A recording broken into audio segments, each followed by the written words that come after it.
Current জিন দেখতে হুবহু আপনার মতোই। আপনার সাথেই রয়েছে হুবহু আপনার মতো দেখতে আরেকটি জিন।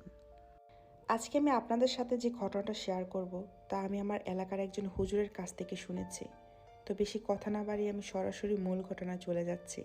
আমি হুজুরের মতো করে বলার চেষ্টা করছি। ঘটনাটা 1989 সালের কথা।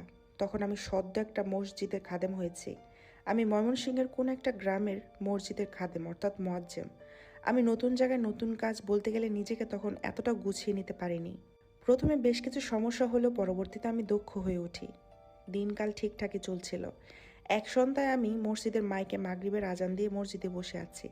হঠাৎ কোথাও থেকে যেন কেউ আমার ঠিক পিছন থেকে আমার নাম ধরে ডাক দিল। আমি এমন কিছু আশা করিনি, কারণ আমি এই গ্রামে নতুন। সেই হিসাবে কারো পক্ষে আমার নাম জানার কথা না।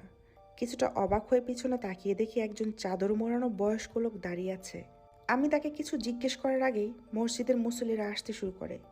তারপর মসজিদের ইমাম, আমি আর বাকি মুসল্লিরা মিলে মাগরিবের সালাত আদায় করি। কিন্তু নামাজ শেষে ওই বয়স্ক লোকটাকে আর কোথাও দেখতে পেলাম না।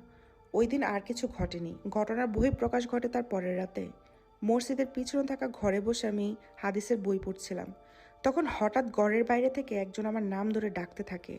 আমি বাইরে এসে দেখি ওই দিন মসজিদে যে চাদর মোড়ানো বয়স্ক লোকটি এসেছিল সেই লোকটা দাঁড়িয়ে আছে। আমি তাকে সালাম জানিয়ে ঘরের ভিতরে আসতে বললাম। তারপর জিজ্ঞেস করলাম তিনি কিভাবে আমার নাম জানেন।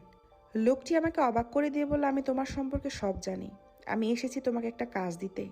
তুমি আমার একটা কাজ করে দিবে। আমি জিজ্ঞেস করলাম কি কাজ করে দিতে হবে। লোকটা জানালো মসজিদের পূর্ব পাশে একটা পুরনো মাটির দোতলা ঘর আছে। সেই ঘরের দক্ষিণে কাঁঠাল গাছের নিচে একটা কঙ্কাল আছে। আমি সেই কঙ্কালটা ইসলাম শরিয়াত মেনে জানাজা সম্পূর্ণ করি। তার কথা কিছুই বুঝতে পারলাম না।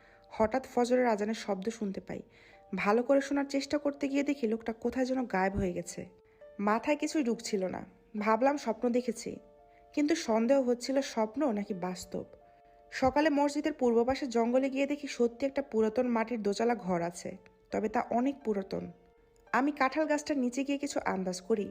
পরে বিষয়টা গ্রামের কিছু বয়স্ক মানুষের সাথে শেয়ার করি। তাদের মধ্যে একজন বলল ওই বাড়িতে হারুমিয়া নামে একজন বয়স্ক লোক থাকতো।